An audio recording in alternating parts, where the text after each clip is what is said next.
Looking at the current scenario of the sustainability and how it is evolving, the one quote which I always remember is the more you sweat in the peace, the less you bleed in the war.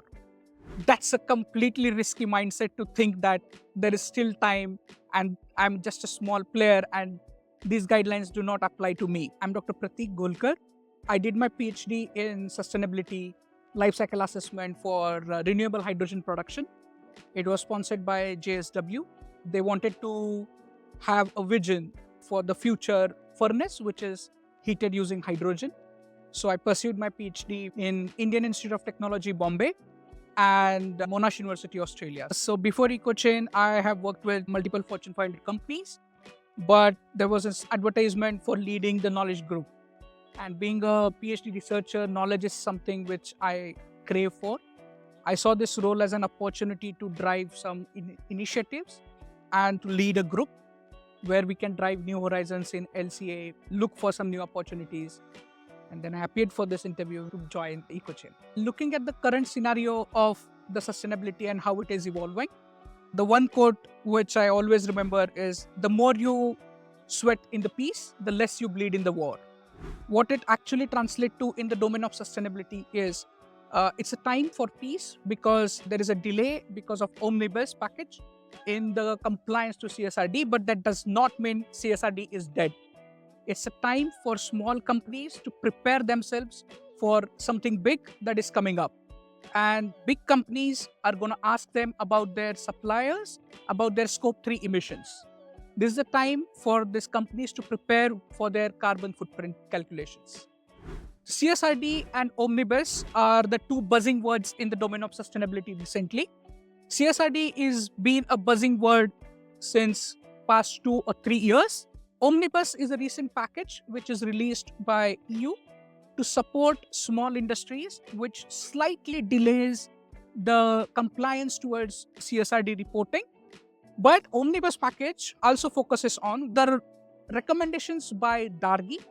One of the key recommendations in those reports is decarbonization and innovation, which indirectly or directly relates to the calculation of your life cycle assessments of products.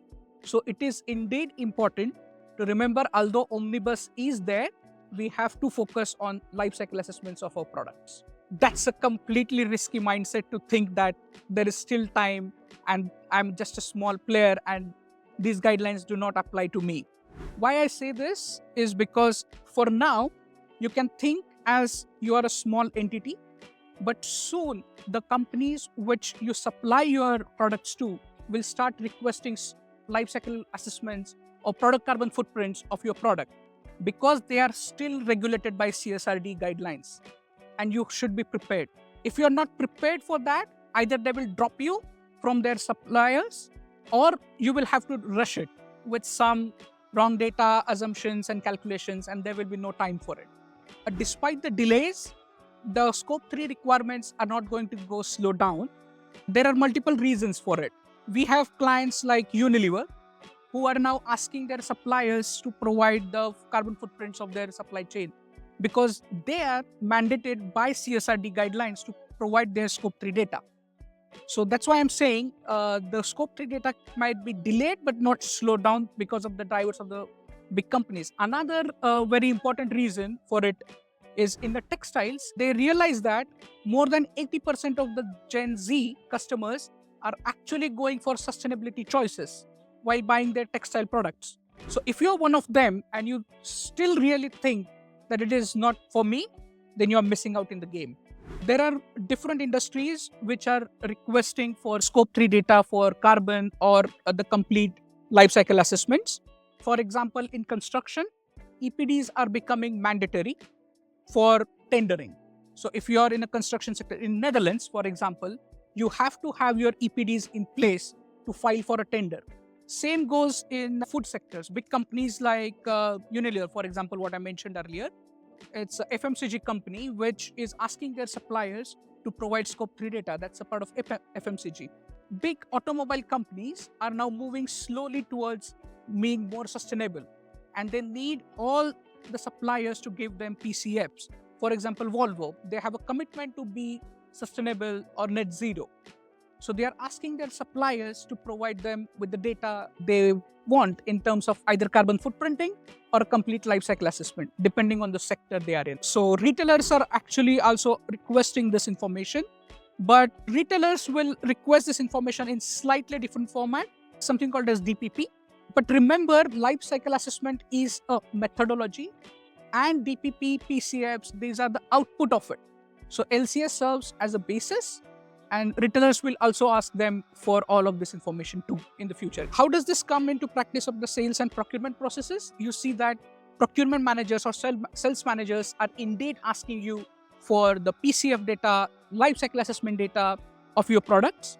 That is majorly because when they perform the product life cycle assessment of their product, they understood that between 50 to 80% of their carbon footprint is indeed from the supply chain. And they have an ambition to be net zero by a certain deadline. The best way to practice that is control the procurement, where you resource your materials which are more sustainable. In the suppliers organization, when someone asks for the scope 3 data, it usually lands on the table of sustainability manager or the sales team of the supplier organization. It usually starts with the request what you get from your customer.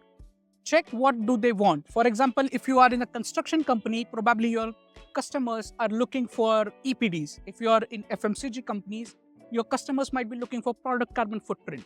Once you get your goal set, then look for the data. That's a step 2. LCA is governed by the data that you have. Try collecting the data.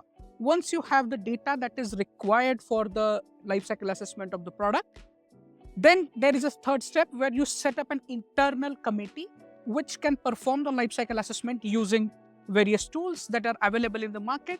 For example, like Ecochain, where you can use the software to do the life cycle assessment and you generate the reports that you can give to your customers.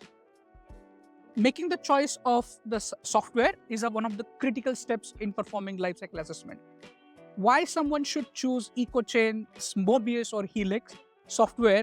The first thing is Ecochain has built their softwares for the business users, which means you do not need an expert internal user to use those softwares.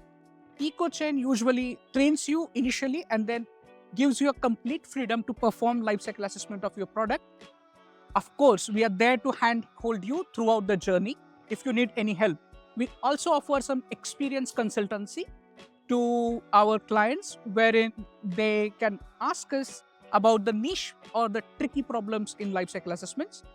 And the third reason why one should choose Ecochain, Mobius or Helix is because we offer the solutions for the single product as well as if you have a product portfolio of, you say, 100 or 1,000 products. Suppliers, if they think they do not have to start early, they will definitely miss out on being on the suppliers list of a client because they don't have a product carbon footprint. There is another side to it as well. If you don't start early, then at the end moment, you might have to hire a consultant, which becomes expensive.